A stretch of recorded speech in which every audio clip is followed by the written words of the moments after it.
Hello, everyone. My name is Sherry Wary. I am the CEO, founder, and empowerment strategist of Wary Consultations, LLC. I'm glad to have you here on my channel, and I'm here to talk about a more serious topic today when it comes to just the experience, not only of women, but of men, Black men specifically, and Black women just in our country. So over the past few days, there has been a lot of information when it comes to the incident that happened with Ahmaud Arbery, how he was just out jogging, getting some exercise in, and two men decided to take it upon themselves to chase him down and to actually murder him without cause, with trying to take justice into their own hands. And what's even more frustrating about this whole situation is that this occurred back in February. There is video of the incident. The DA's police department, they were well aware of what had occurred. And it wasn't until a few days ago that the two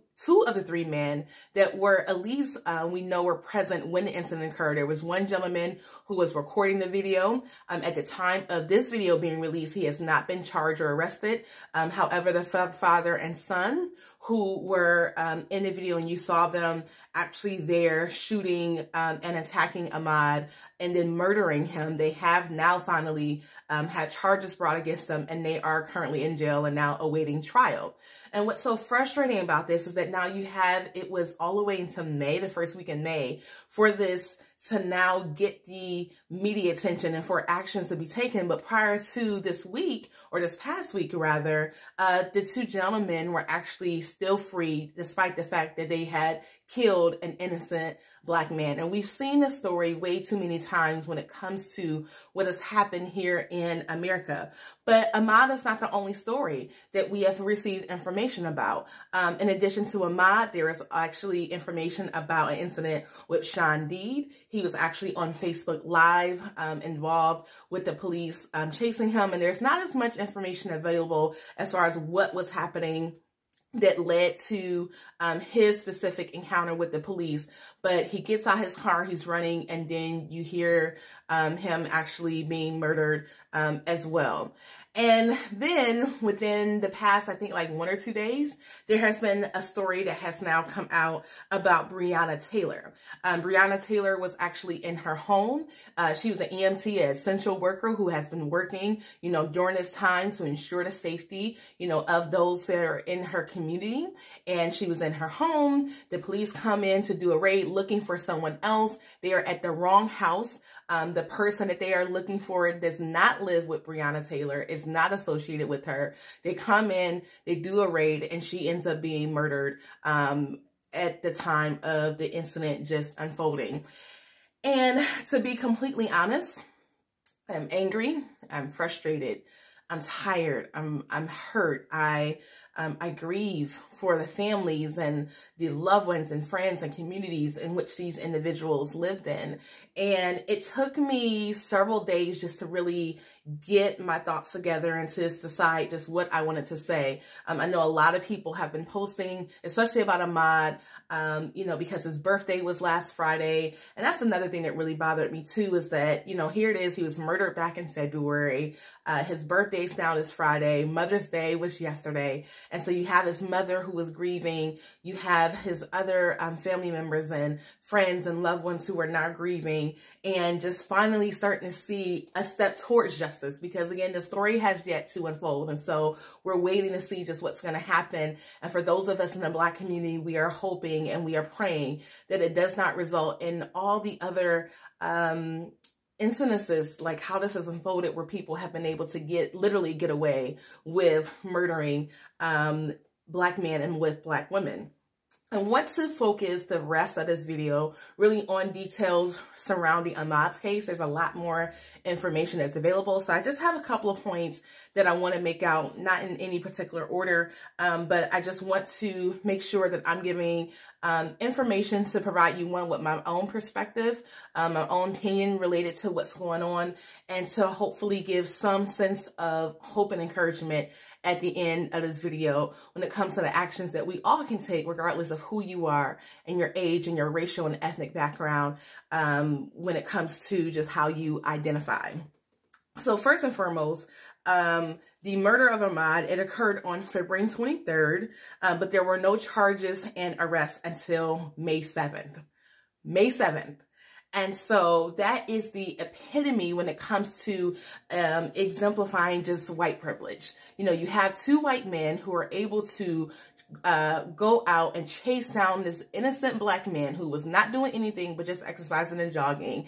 They were able to chase him. They felt comfortable enough to not only chase him, but then you had another gentleman who was recording the incident, and this video was circulating, you know, even after the incident originally occurred in February 23rd, and then now the media, we get a hold of it and it's publicized and you see it floating around. And so this is definitely white privilege when you have two white men who are able to murder someone. And at the time, when the story first started garnering attention, you had one of the gentlemen actually saying that the reason why they pursued Ahmaud is because of the fact that there had been some recent burglaries within the neighborhood. We now know that that is false, that that has not occurred, that there is no record, you know, of recent burglaries actually happening within the community. So again, white privilege, the fact that these two white men felt that they had every right and that they were entitled to take justice into their own hands and to now murder a black man, Ahmaud Arbery, like this and just to end his life. And so when I look at the fact that, yes, you have these two men, it was a father and son, who were actually, there's Gregory and Travis, who were actually involved in shooting and killing and murdering Ahmaud. There was still a third gentleman who was actually filming the incident, who was part of this pursuit and chase of Ahmaud, despite the fact that he had done nothing wrong. But I don't just hold those individuals responsible. When you look at how this case is unfolding, this is definitely an incident that continues to show that America still has its original sin of racism and really harming and taking advantage of and not seeing black bodies, black humans as something of value and not seeing us for all of who we are and as part of God's creation, who is entitled to live a life of liberty and freedom and justice just as well as anyone else. But you also have to look at the fact that racism does not still thrive in this country. It's been hundreds of years. You know, when you look at just what has happened and what has transpired in America, it doesn't just thrive off of the isolated incidents of just individuals or a few individuals. It thrives off of structures and systems that are upheld and maintained by other individuals in society. And so I hold responsible the communities in which the gentlemen were raised in, and the police officers and the prosecutors, the DAs who totally did not take any action on this case when they had the opportunity to do so, even after seeing the evidence and seeing just what had conspired. And I also hold just the other individuals who come in contact with not only just the father and son who were responsible for this case, but for anyone who has racist ideologies and opinions and perspectives that puts them in the position to be able to make decisions when it comes to really being prejudiced and discriminating against people of color. So these are the families that they grew up in. These are the communities that they were raised in, the schools that they went to, the individuals that they work with. Because again, you have to have people who maintain these systems. And am I saying that all of these individuals are bad people? Am I saying all white people are bad? Absolutely not. But what I am saying is that we all have a responsibility to how individuals are able to really develop and to grow up with mindsets and ideologies that ends up literally killing people. And so when you look at how these individuals are raised, and there was a Facebook group actually on Facebook. I wasn't able to find it at the time of this broadcast. By the time that I'm doing this video, I did do a quick search to see if it was still up because I wanted to see if more people had joined it. But as of like 1 or 2 days ago, there were 83,000 people in a Facebook group that said this is justice for Gregory and for Travis, because they felt that there was injustice against the fact that this father and son who murdered Ahmaud, they were the ones who were the victims. They were the ones who were being treated unfairly, and that they should not be arrested and have charges actually brought against them, which is a whole nother video. But again, it does tie into this whole point that I'm bringing home, is that there is a community of people that perpetrate these ideologies that are damaging and literally killing our Black community. And so I really challenge every person who is watching this video, especially those of you who identify as white, to my white brothers and sisters. I need for you to hold your family members accountable. When you all are together and you're having family functions, or you're talking on the phone, or you have your group chats, or you're on your social media accounts, or text messages are being sent around, I encourage you, I challenge you to stand up to ideologies and perspectives and thoughts and words and memes and pictures that are really damaging when it comes to really seeing people of color as human beings. You know, it's really frustrating the fact that we even have to have this conversation, because at the end of the day, we really should not be in a position that we are. So as a community, is that everyone is responsible for really taking their fair share and understanding that racism is not just the Ku Klux Klan. It's not just guys or women riding around on horses with white sheets over their heads. It's that the Ku Klux Klan mentality still thrives even without the white sheets. You don't have to walk around with white sheets anymore. You still have individuals who do that, but that's not as common.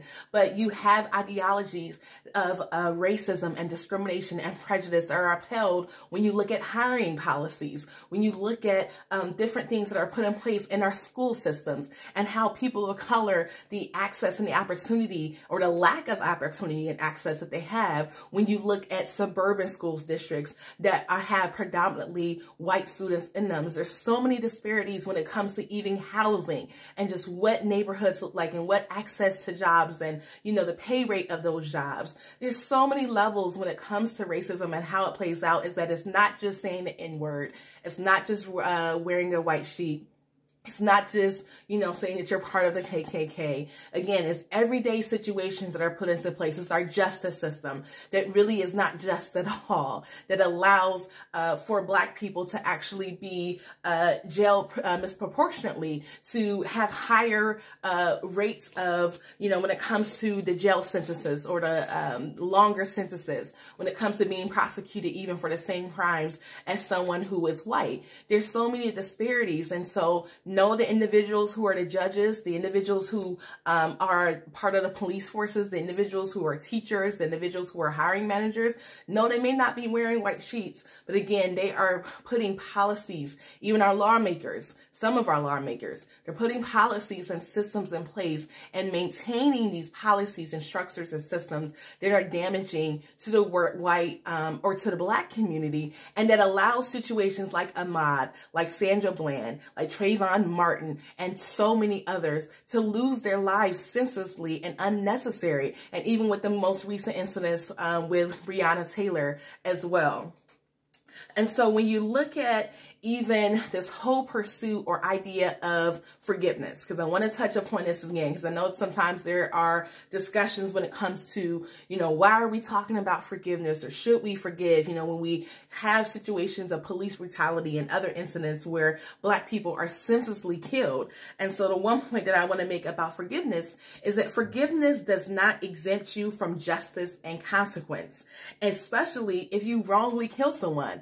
And so when you look at even what happened in Charleston with the 9 individuals that were murdered in their church while they were having Bible study, is that you saw several family members who did interviews, or they were part of media coverage where they said that they actually forgave the gentleman who was responsible for actually killing those 9 members of the church. And when it look at the situation, it can be frustrating, saying, oh, well, why are you forgiving them? And, you know, everyone has their own process of forgiveness. But what I will say is that just because you choose to forgive someone, again, that does not exempt you or put you in a position where you can still, or that you're now no longer able to pursue justice and consequence. I can forgive you and still go and press charges. I can forgive you and still pursue justice. I can forgive you and still march in a rally and be a part of the protests and make sure that I am ensuring that our voices are heard and that new policies and laws are put in place that does not discriminate against people of color. I can forgive and still pursue justice. Because here's the things that forgiveness, again, does not mean that you're not committed to justice. As Christians, we are called to forgive. The Bible talks about that if you don't forgive, then you're going to have put yourself in a position to not be forgiven by God. But again, forgiveness is not diametrically opposed to pursuing justice and to consequence when it comes to something being done that is wrong. Now, when you look at just even the world, because here's another point that I want to bring out, is that sometimes you have people who are not Christians who will criticize the efforts when it comes to Christians actually seeking to forgive or, you know, putting out the, hey, that we're praying. And I can understand the frustration with that. But just because of the fact that you don't see the progress that you would like to see, or you don't see these playing out the way it's meant to be, that doesn't mean that you get to blame just one's faith because of the fact that they choose to still believe. You know, the truth of the matter is that we live in a fallen world. But even though we live in a fallen world and that things won't ever be perfect here on earth, that does not mean that we don't have a responsibility to still pursue right, to pursue justice, and to do what we can to make the world a better place for every person, regardless of their racial and ethnic background, okay? One other thing that I want to bring out when it comes to even voting is that, you know, I understand frustration when it comes to people who believe that their vote doesn't matter. I strongly encourage everyone to vote. You know, if nothing else, that, you know, get out of these whole situations that have just occurred over the past few days. And even when we look at the pandemic, Black people are disproportionately being affected and dying, you know, from COVID-19. But that's another video for another day. But in light of everything that is happening, is that you want to make sure that you are still letting your voice be heard. And for those of us who do vote, when it comes to speaking to one who has lost faith in the justice system because of the fact that they see so many issues of injustice, is that you don't want to attack people, because if you're attacking people who are not voting, you're now pushing people away who we most certainly need to be engaged in our law or in our voting process, so that we can get individuals in office who are going to pursue justice and equity, not just equal treatment, but equity when it comes to every aspect of our lives. And so you don't want to attack those people. You want to understand and hear them out and be able to talk with them and to pull them in, not to demean them or make them feel like they're less than because of the fact that they have now lost hope from seeing so much travesty and just injustice that occurs. The last thing I want to go back is just this one aspect of prayer. Again, as I understand what people getting frustrated, you know, when they're here, people saying like, oh, well, we're going to pray about the situation. And I know that there are some people who it's just words when they say like, oh, our thoughts and prayers are with so-and-so in light of whatever tragedy has occurred. But let me say that prayer, when you actually do pray, it is very powerful, and it gives us access to peace and strength and wisdom and strategy to be able to just navigate life.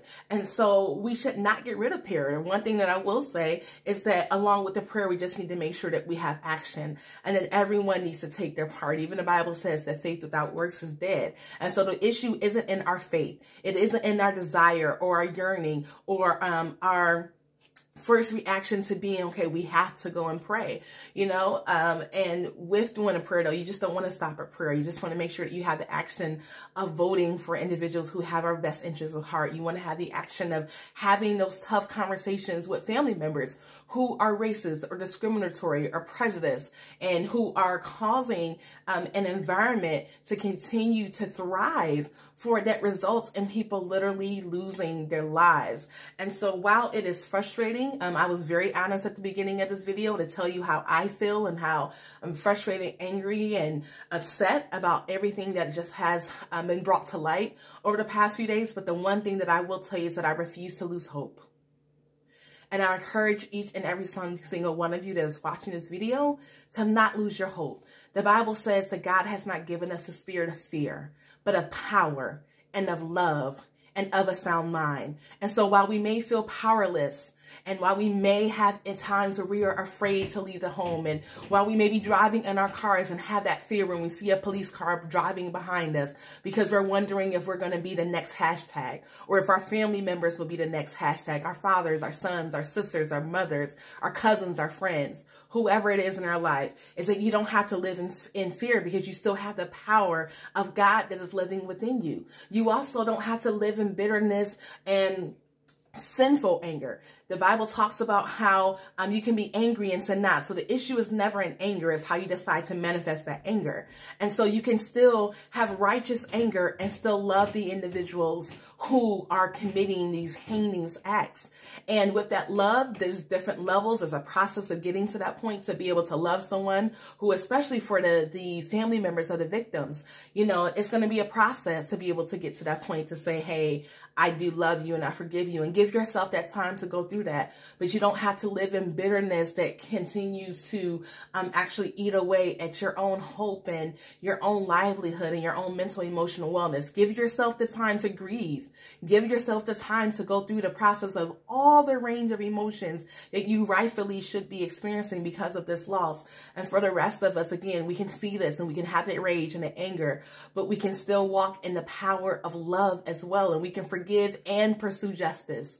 We can forgive and pursue the consequence, the lawful consequence of issues of individuals who decide to take the law into their own hands and to murder people and to do all type of other injustices as well. And then we also have the power of God to be able to walk in a sound mind, that still have self-control, to still have discipline, to still have the ability to dream and to move and to live and to walk in liberty as well. And so I encourage everyone, again, watching this video, do not allow the news stories, do not allow injustices, do not allow racism, do not allow prejudice to cause you to lose your hope. I hope you all have a great day, great evening whenever you're watching this video, and I will talk to you all soon. Bye.